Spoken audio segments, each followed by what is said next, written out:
2 Kings 7. Elisha replied, "Listen to the Lord's message. This is what the Lord has said. About this time tomorrow, a seah of fine milled flour will sell for a shekel, and 2 seahs of barley for a shekel at the gate of Samaria." And an officer who was the king's right-hand man responded to the prophet, "Look, even if, if the Lord made it rain by opening holes in the sky, could this happen so soon?"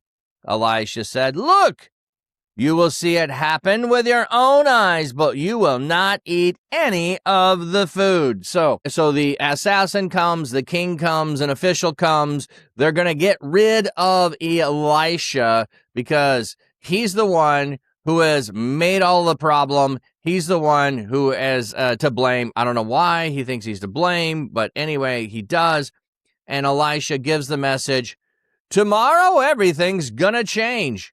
And the assistant's like if it rained, we still wouldn't have this problem solved. Like, how is this? Like, just sheer doubt, and actually probably more of a little bit of disdain and ridicule. Even if God made it rain by opening holes in the sky, could it happen that soon?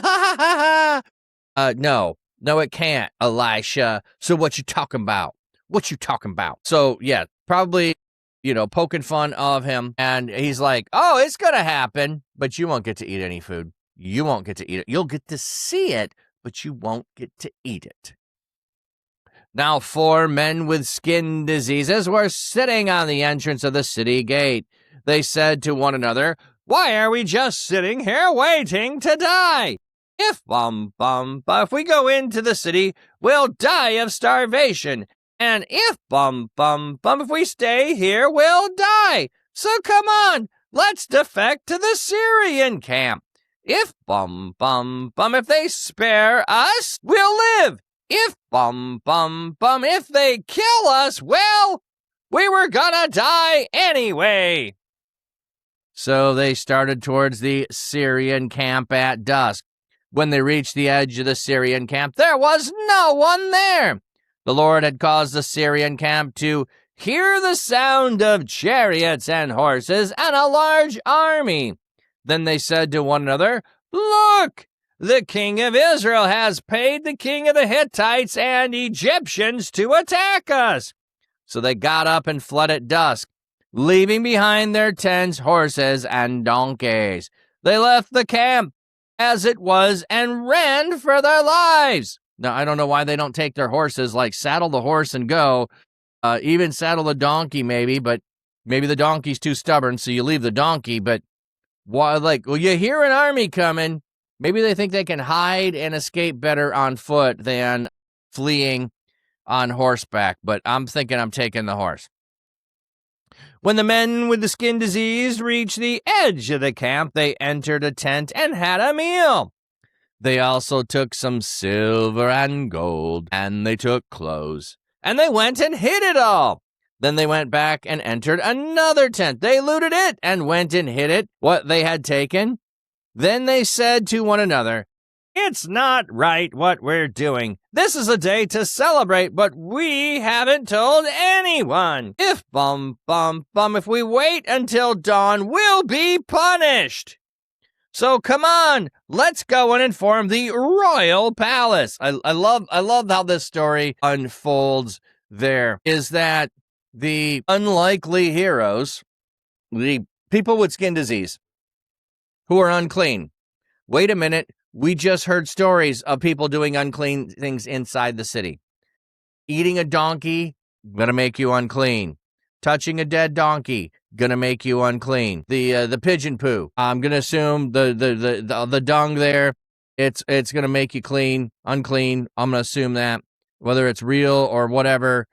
The eating someone's child, gonna make you unclean. Like, the whole city is turned unclean. So the fact that these guys who are unclean because of a disease are unclean, like, hey, let's just take our chances. Like, if we go in the city, we'll die. If we stay here, we'll die. Let's defect and see what happens. Maybe they kill us, but maybe they give us some food. So they head off, they go there, and they find the first tent empty. So they loot the one tent and they hide stuff. Where are they hiding the stuff? Where like they're beggars. They're on some level they have to live outside the city. Where then they go to the next tent and they do the same thing. Then all of a sudden they come to their senses and like, our town is starving to death. We're out here taking advantage of it for ourselves. If we do this all night long, we can't do that. We got to go tell people now. It's a day for celebration. The city is liberated. Let's go bring the news of liberation to the city. So that's what they end up doing. So they went and they called the gatekeepers of the city. They told them, we entered the Syrian camp and there was no one there. We didn't even hear a man's voice. But the horses and donkeys are still tied up and the tents remain up. The gatekeeper relayed the news to the royal palace. The king got up in the night and said to his advisors, I will tell you what the Assyrians have done to us. They know we are starving, so they left the camp and hid in the field, thinking, when they come out of the city, we will capture them alive and enter the city. One of the advisors replied, pick some men and have them take 5 of the horses that are left in the city. Even if, even if they are killed, their fate will be no different than that of all the Israelite people. We're all going to die. So, very similar to the rationale of the men with leprosy is, well, we're going to die anyway, so let's go take our chances. And if we die, we were going to die anyway. So go send 5 men, find some horses. What if we can find left? 5 being Torah? 5 horses, pick some men and have 5 horses. So they picked 2 horsemen. And the king sent them out to track the Syrian army. He ordered them, go and find out what's going on. So they tracked them as far as the Jordan road, as was filled with clothes and the equipment of the Syrians had discarded in their haste. The scouts went back and told the king.